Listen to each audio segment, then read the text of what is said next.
Hi folks, Dave Yost here from the MSPA, joining you yet for another amazing MSP that we're going to be interviewing today and talking about. George, I apologize if I get your last name wrong, but Belaine, correct? You got it. Perfect. Thanks for joining us today. Happy to be here. Well, we're excited to have you as well. We've been talking back and forth, and I know there was some mix-up, but I'm finally glad we got here today. I'm really super excited to hear about the company, to hear about you and how you came about. So let's jump right into it. What do you say? I'm up for it. Love it. Okay, great. Well, let's start off with you. Tell us a bit about yourself. Well, my name is George. I'm the founder and owner of BizTechPro.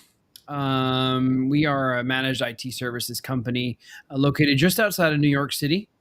We serve the tri-state area. I'll be honest, we try to stay away from New York City, but there's plenty of business in New Jersey and in the suburbs of New York. We've recently niched. I say recently, but it's about a year ago. We niched down to medical practices, specifically dermatology. So it's been very fun and very exciting, and we've learned so much over the last year. We're just ready to grow in 25 now. So I'm going to go back to something you said, and whenever I do these interviews, I hear a lot of MSPs talk about little keywords, and one thing you dropped there a few seconds ago is you tend to stay away from New York. You got to tell us why. Yeah, I mean, everybody says, well, I want the business in the city. I want the business in the city, right? They want the big cities. That's where the business is. Well, there's plenty of business outside of the cities, right? And for me, it's efficiency and really, if you look at cost, right? The cost to go into the city from the suburbs these days is really high. By way of dollars, right? Tolls and parking and whatnot, and time.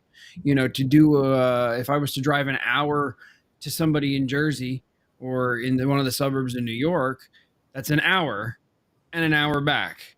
But in New York, it's an hour plus parking, plus the time to walk to an office. Plus, there's just a lot more red tape, I feel like, to get to that end customer. You mentioned something very interesting, actually. A lot of MSPs in the community, and a lot of tech people in general, and I suppose it might apply to business in general, is, everyone thinks, and I hate to say this word, but I'm going to say it anyways, a lot of MSPs say the big fish are always in these big cities, right? And a lot of folks have said that that's not always the case. It's the small business community that is running the business industry. How do you feel about that? I mean, I think you got to define what a big fish actually is for somebody, but Okay. there's also a lot of really little fish in those big cities. It's off at the end of the day, right? I don't believe in always going for those big fish, right? I Sure. feel like your business is more stable if you have a lot of smaller fish. Okay. You lose 2 customers, it doesn't hurt you as much. You lose a big one, it hurts, right? Yeah. Now we try not to lose customers, right? That's always everybody's goal. That's the point, right? If you do want big fish, there are still big fish out in the suburbs as well, and not in the big cities. They exist, right? There's large doctors' offices and high volume practices, like for my niche specifically. They exist, and any there's a lot of business in the suburbs. Small businesses run our country. I mean, we kind of know that, right? They are the backbone of the economy, so they are everywhere. All right, so we got that part down. So let's move over to the other keyword that you said that I picked up on. You talked about a niche. And if people go look at your website, which should be down below in a few minutes, people go look at your website, they can see that you focus on, correct me if I'm wrong here, but dermatologists, right? Correct. Tell us a bit about how that came about. Yeah, so I would say it's a little more. It's maybe more like 18 months ago now. We decided to pick a niche um, for a lot of reasons, right? We're experts in the tech, but we wanted to be more than just experts in the tech. We wanted to be consultants and partners in the business, right? We want to be business process consultants that happen to apply technology to solve the problems for a business. So looking at all the different types of businesses that are out there and the different areas, CPAs, lawyers, medical practices, whatever it might be, construction companies, whatever they are. Um, we had a number of dermatology practices already.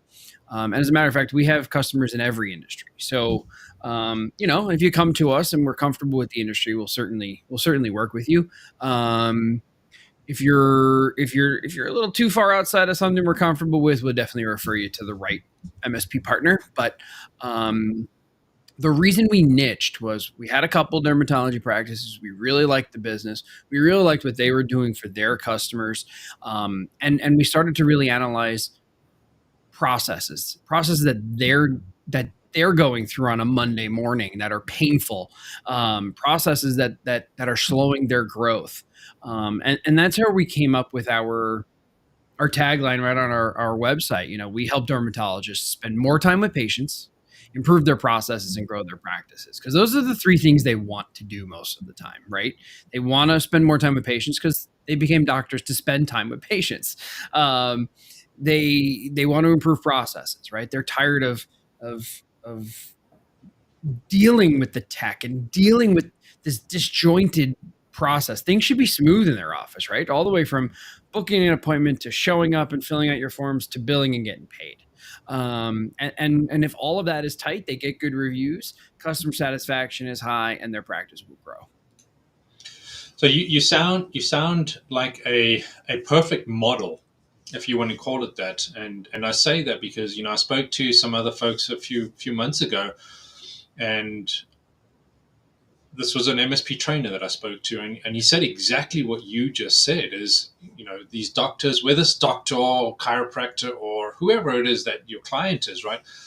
You're right. They are experts in their field, and you're experts in your field, and they're hiring you to streamline and support their entire operations. So they need to know that you're doing it right. Um, I mean, I can't it's a tell lot. you, David, how many doctors say, I went to school to be a doctor. They didn't teach me business, right? Yeah. I went to school to be a doctor. I just want the tech to work. That's all. I don't care. I just want it to work. Well, there's two sides to that story, right? Is the simple truth is we all want the tech to work, even us. Right. All right. But sometimes it just doesn't work. Tech has a Agreed. mind of its own, right? We know that. Um, what advice would you give to anyone that's watching or any other MSP that is in the current situation where the tech just doesn't work and their clients just want it to work? What advice would you give them? Yeah, I think that's where we come in as more than a tech support company, right? We don't want to just be there when it breaks and when it doesn't work, and we handle that well, right? We have an addictive support model. I threw that little buzzword out there. Our support is addictive, right? Our clients want to reach out to us because we're responsive and we attack a problem aggressively. However, we don't want that, right? We work to decrease those scenarios. So I think that's where we come in to be a consultant from an operational perspective, right? We want to be business consultants and part of the business and partners in the business. And and we don't want to just deal with it. So Sure. if there's something that is a problem, right? We have to figure out, how do we decrease the likelihood of a problem? How do we create more redundancies? How do we make the technology disappear into the process and disappear into their business, so that it really helps their business and doesn't hinder it? It sounds like you're targeting this as a moving from a break fix model to more of a relationship model. Is that about right? Yeah. So, I mean, break fix, we haven't been doing break fix for a number of years. We've been in a managed service model where they pay a flat rate every month. And really there's an incentive in this model, right? If they have less problems, they call us less, Yeah. They're happier, they make more money. We're happier. You called us less, and our overhead and our time cost is lower. So there's an incentive for us to do a better job. Um, and part of that really is uh, working with them to fix operations. You know, a lot of things don't come down to the tech. People say it's the tech, but a lot of times it's an operational efficiency issue, Or right? user error. Or user error, right? So, right, we can't fix the. I always say we can't fix the humans. We can fix the tech, but we can't fix the humans. But Yeah. you can work with a company like ourselves that's different than I would say most MSPs that are just fixing tech. And we've transitioned into that business consultant model where we're sitting here figuring out how do we scale your business. Um, and you can figure out how to decrease the likelihood of some human error or really improve the processes that the employees are going through to decrease the likelihood of a problem. George, there's a lot of stories that come to my mind, but folks love stories, right? I can think of one right now, which I would love to tell you, but this is about you and your company.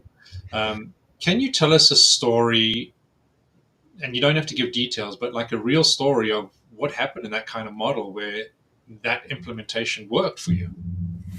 Yeah, so I think this specific customer that immediately comes to mind, it's actually very recent.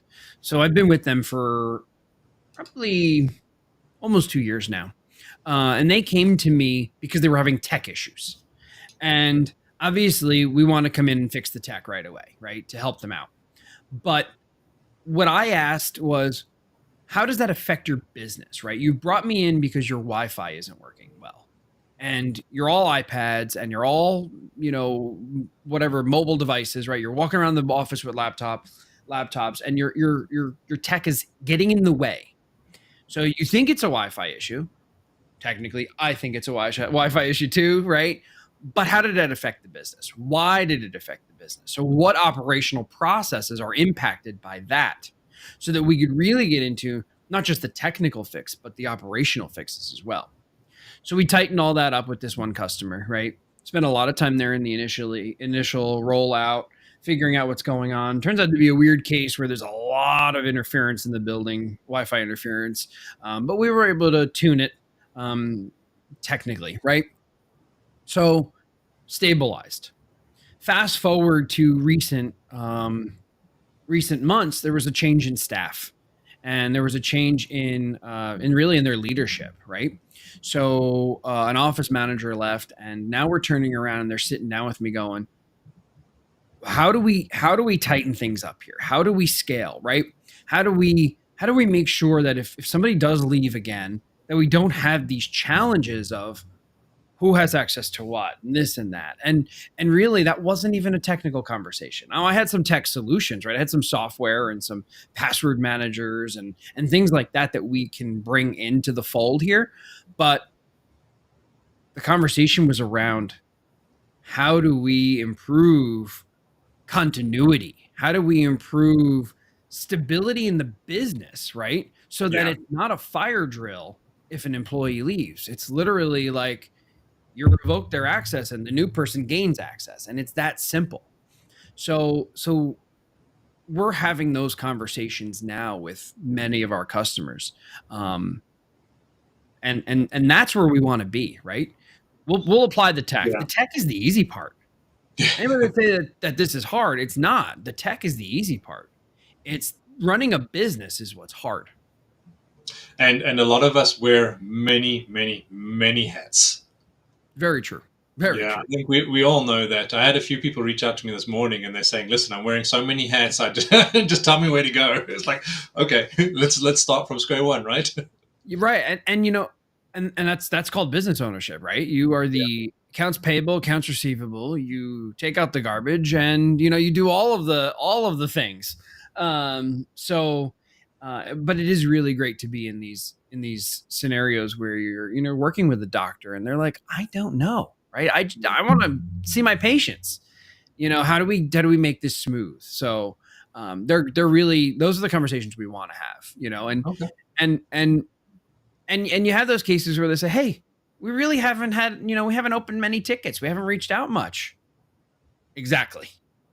That's the point, right? That's what you're paying for, right? You're paying for that smooth operational efficiency. However, when you reach out, we give you that addicting support, right? Where you just are like, I'm going to reach out because they're going to fix it like aggressively. George, we're running up on time here. We're actually a little bit over, and I'd hate to say this, but you know, you've just said it all, and you highlighted all the pros and some of the cons about technology and operations and business. But before we close here, do you have any closing comments for your audience? I think my closing comments would be surrounding ask for help, right? Too many people, too many practices, too many small businesses are just afraid to ask for help. Reach out. We will help you, guide you. And obviously, I'm happy to talk to anybody. We don't have to be in contract, but we'll talk and see how we can guide you in the right direction. But ask for help. Your problems may be technology, but your problems probably are operational. And I think that that's what we do really, really well. We are happy to sit in an office and stare at the patients walking through the door and watch the check-in process and fix it, right? Because you're not going to do it. You need to be in the back seeing patients because that's where you generate revenue for your business. So ask for help, and and and and common sense prevails with all of this, right? Common sense prevails with cybersecurity and operational efficiency. And there's so many rabbit holes we can go down. And Dave, we'd probably need 2 hours to talk. But you know, we're here to be a guide. We're here to be a coach. We're here to help you spend more time with patients, improve your processes, and grow your practice. Well, folks, you heard it from George from BizTechPro. There's really nothing more else that I can say. George, you said it perfectly. Well done. Thank you. Um, Folks, if you are interested in speaking to George, the website is down below. Have a look. Go connect with George on LinkedIn. And George, I wish you all the best, and thank you so much for all your insight. Thanks for having me. Looking forward to talking to everybody. Awesome. You have a fantastic day. You as well. Bye bye.